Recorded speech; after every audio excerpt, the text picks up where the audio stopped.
नमस्कार, मैं हूं जगदीश और आप देख रहे हैं एचआर मॉर्निंग बुलेटिन। शक संवत 1947 विक्रम संवत 2082 आज चैत्र मास के कृष्ण पक्ष की चतुर्थी तिथि और दिन शनिवार है। तदनुसार अंग्रेजी तारीख 7 मार्च सन 2026 है। चतुर्थी तिथि आज शाम लगभग 6:28 तक रहेगी। उसके बाद पंचमी तिथि प्रारंभ हो जाएगी। सबसे पहले आज की सुर्खियाँ। सूर्य कुमार की अगुवाई में भारतीय टीम फाइनल मुकाबले के लिए अहमदाबाद रवाना। न्यूजीलैंड से होगा खिताबी टकराव। ईरान तेल विवाद। अमेरिका ने ईरानी तेल पर सख्ती बढ़ाई, लेकिन भारत सहित 9 देशों को 180 दिनों की राहत दी। हरियाणा वेदर। हरियाणा में मौसम ने बदला रुख। तेज धूप के कारण तापमान सामान्य से ऊपर पहुंचा। यूपीएससी। मुख्यमंत्री नायब सैनी ने यूपीएससी में चयनित हरियाणा के युवाओं को दी बधाई। एकांश ढुल से फोन पर की बातचीत। Haryana pension update. पात्र लाभार्थियों की पेंशन नहीं होगी बंद। विवाद सुलझाने के लिए जिला स्तर पर कमेटियां बनाई गईं। हरियाणा असेंबली। हरियाणा विधानसभा में जीएसटी को लेकर जोरदार बहस। सरकार ने फायदे गिनाए तो विपक्ष ने उठाए कई सवाल। Job reservation case. हरियाणा सरकार ने युवाओं के नौकरी आरक्षण मामले में सुप्रीम कोर्ट का रुख किया। हाईकोर्ट के फैसले को दी चुनौती। आंगनवाड़ी भर्ती 2026। आंगनवाड़ी के 6110 पदों के लिए आवेदन प्रक्रिया फिर से शुरू। उम्मीदवारों को मिला नया मौका। Stock market update. शेयर बाजार में गिरावट। सेंसेक्स 1000 से ज़्यादा अंक लुढ़का और निफ्टी भी 300 से अधिक अंक नीचे बंद। Social media rule. कर्नाटक सरकार का बड़ा फैसला। 16 साल से कम उम्र के बच्चों की सोशल मीडिया इस्तेमाल पर रोक लगाने की तैयारी। ईरान के तेल पर अमेरिका की सख्ती। अंतर्राष्ट्रीय स्तर पर ईरान के परमाणु कार्यक्रम को लेकर दबाव लगातार बढ़ता जा रहा है।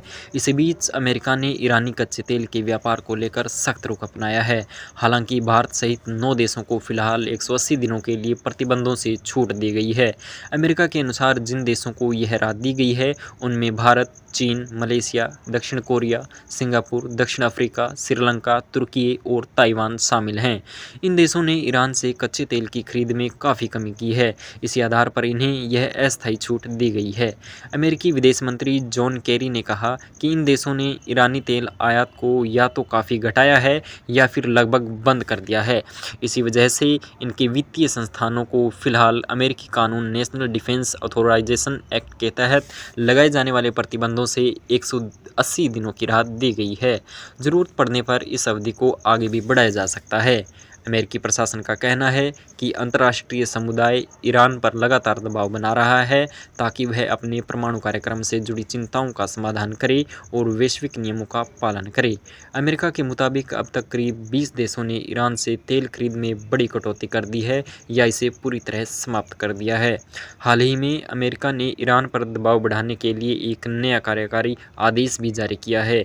वाशिंगटन का साफ कहना है कि अगर ईरान अपने परमाणु कार्यक्रम को लेकर ठोस कदम नहीं उठाता है तो उसे और ज़्यादा अंतर्राष्ट्रीय प्रतिबंधों और कूटनीतिक दबाव का सामना करना पड़ सकता है।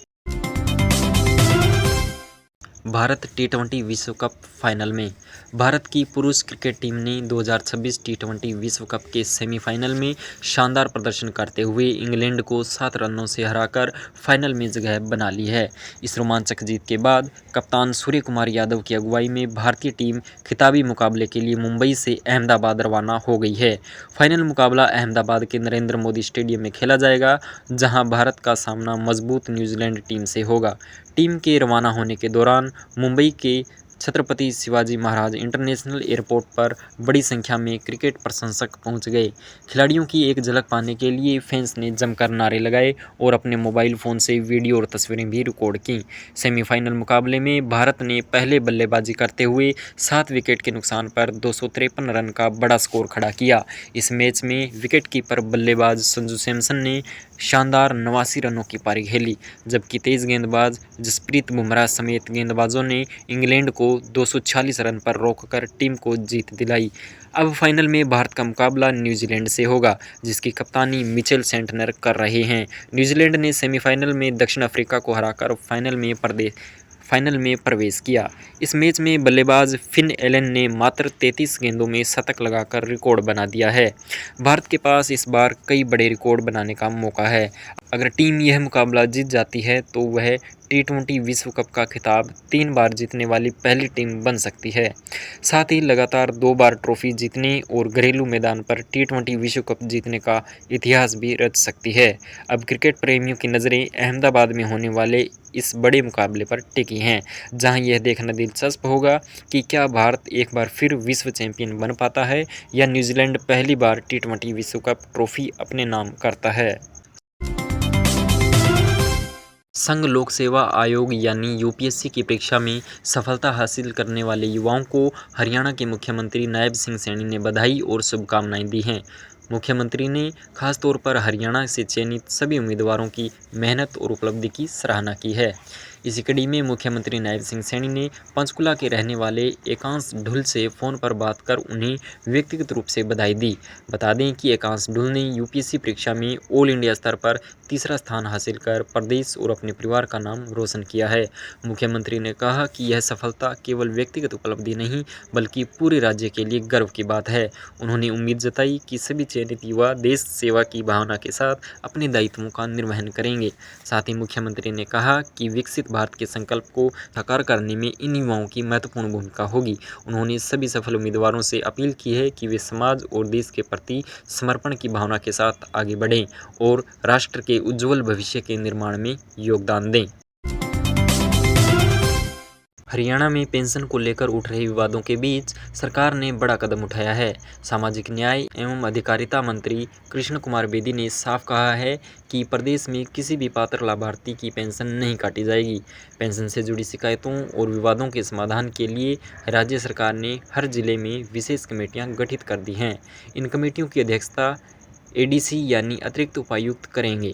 इनके साथ जिला समाज कल्याण अधिकारी सहित अन्य अधिकारी भी शामिल रहेंगे। सरकार का कहना है कि इन कमेटियों के जरिए पेंशन से जुड़ी सभी शिकायतों का जल्दी समाधान किया जाएगा। दरअसल विधानसभा में बुढ़ापा पेंशन को लेकर सवाल उठाया गया था।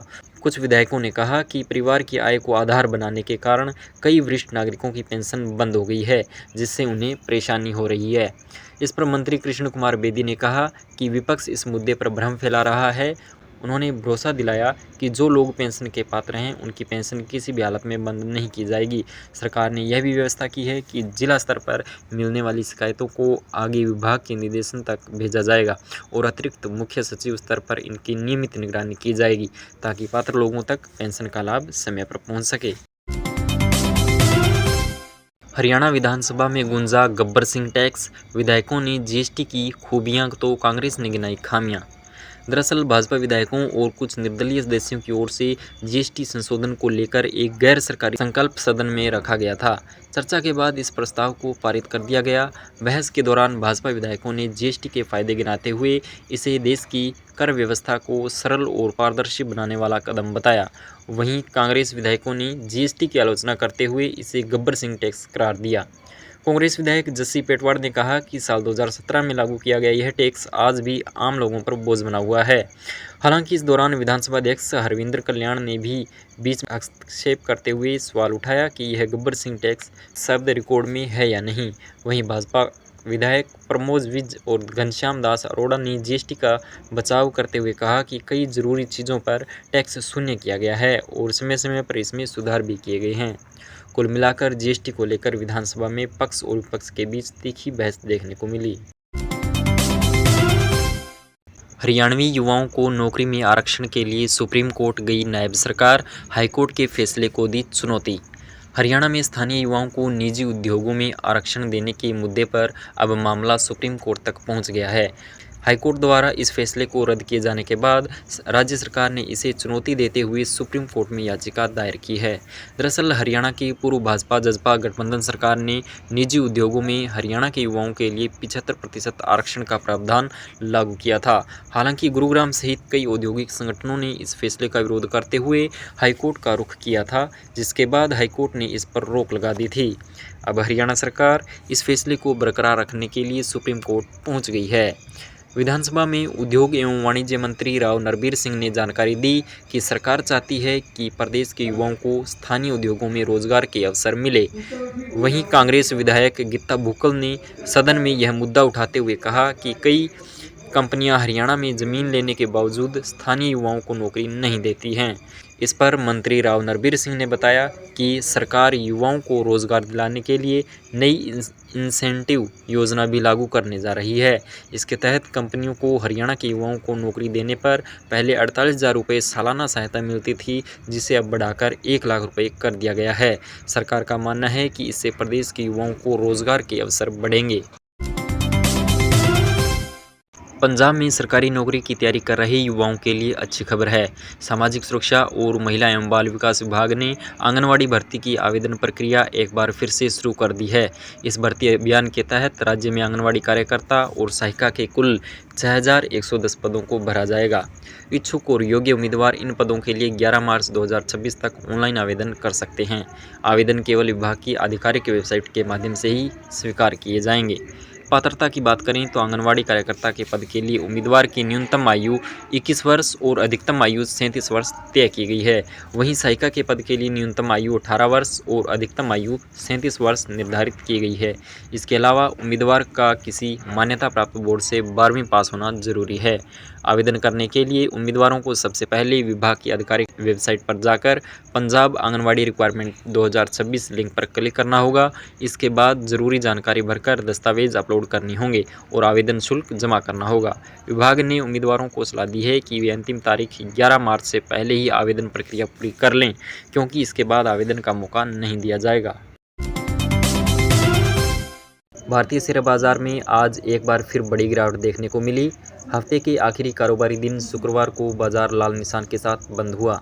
सेंसेक्स करीब 1,097 अंकों की भारी गिरावट के साथ बंद हुआ। वहीं निफ्टी भी लगभग 315 अंक टूटकर नीचे आ गया। पिछले कुछ दिनों से बाजार में लगातार उतार चढ़ाव का माहौल बना हुआ है। गुरुवार को बाजार में थोड़ी स्थिरता देखने को मिली थी, लेकिन शुक्रवार को फिर से बिकवाली का दबाव बढ़ गया। विशेषज्ञों के मुताबिक वैश्विक हालात भी बाजार की कमजोरी की बड़ी वजह बने हुए हैं। खासतौर पर अमेरिका, इजराइल और ईरान के बीच बढ़ते तनाव के कारण निवेशकों में अनिश्चितता का माहौल है। ऐसे हालात में निवेशक जोखिम लेने से बच रहे हैं, जिसका असर शेयर बाजार पर साफ दिखाई दे रहा है। हालांकि इस गिरावट के बीच डिफेंस सेक्टर के शेयरों में मजबूती देखने को मिली। रक्षा क्षेत्र से जुड़ी कंपनियों के स्टॉक्स में निवेशकों की दिलचस्पी बढ़ती नजर आई। मार्केट एक्सपर्ट्स का मानना है कि जब तक वैश्विक स्तर पर तनाव कम नहीं होता, तब तक बाजार में इसी तरह की उतार चढ़ाव भरी स्थिति बनी रह सकती है। निवेशकों को फिलहाल सतर्कता के साथ निवेश करने की सलाह दी जा रही है। कर्नाटक में बच्चों के सोशल मीडिया इस्तेमाल को लेकर सरकार ने बड़ा फैसला कर्नाटक में बच्चों के सोशल मीडिया इस्तेमाल को लेकर सरकार ने बड़ा फैसला किया है। मुख्यमंत्री सिद्धारमैया ने घोषणा की है कि राज्य में 16 साल से कम उम्र के बच्चों के लिए सोशल मीडिया के उपयोग पर प्रतिबंध लगाने की तैयारी की जा रही है। यह ऐलान उन्होंने अपने बजट भाषण के दौरान किया। सरकार का कहना है कि लगातार बढ़ता मोबाइल और सोशल मीडिया का इस्तेमाल बच्चों की मानसिक सेहत, पढ़ाई और व्यवहार पर नकारात्मक असर डाल रहा है। लंबे समय तक स्क्रीन पर रहने से बच्चों की ध्यान क्षमता कम हो रही है और डिजिटल लत की समस्या भी बढ़ती जा रही है। मुख्यमंत्री सिद्धारमैया ने बताया कि इस मुद्दे पर पहले विश्वविद्यालयों के वाइस चांसलरों के साथ बैठक में भी चर्चा की गई थी। वहीं राज्य के स्वास्थ्य मंत्री दिनेश गुंडू राव और आईटी मंत्री प्रियांक खड़गे ने भी बच्चों के सोशल मीडिया उपयोग पर सख्त नियम बनाने की जरूरत जताई थी। इसी बीच आंध्र प्रदेश सरकार भी इस दिशा में कदम उठाने की तैयारी कर रही है। वहां के मंत्री नारा लोकेश ने कहा है कि बच्चों में बढ़ती ऑनलाइन लत को देखते हुए सरकार कानूनी विकल्पों का अध्ययन कर रही है। सरकारों का मानना है कि ऐसे नियमों का मुख्य उद्देश्य नाबालिगों को सोशल मीडिया की लत और उसके नकारात्मक प्रभावों से बचाना है, ताकि बच्चे सुरक्षित माहौल में पढ़ाई और विकास पर ध्यान दे सकें। आज खबरों में बस इतना ही। देखते रहिए आपका अपना हरियाणा का सबसे बेहतरीन news channel HR morning bulletin. नमस्कार। इसी आशा के साथ आपका दिन शुभ रहे।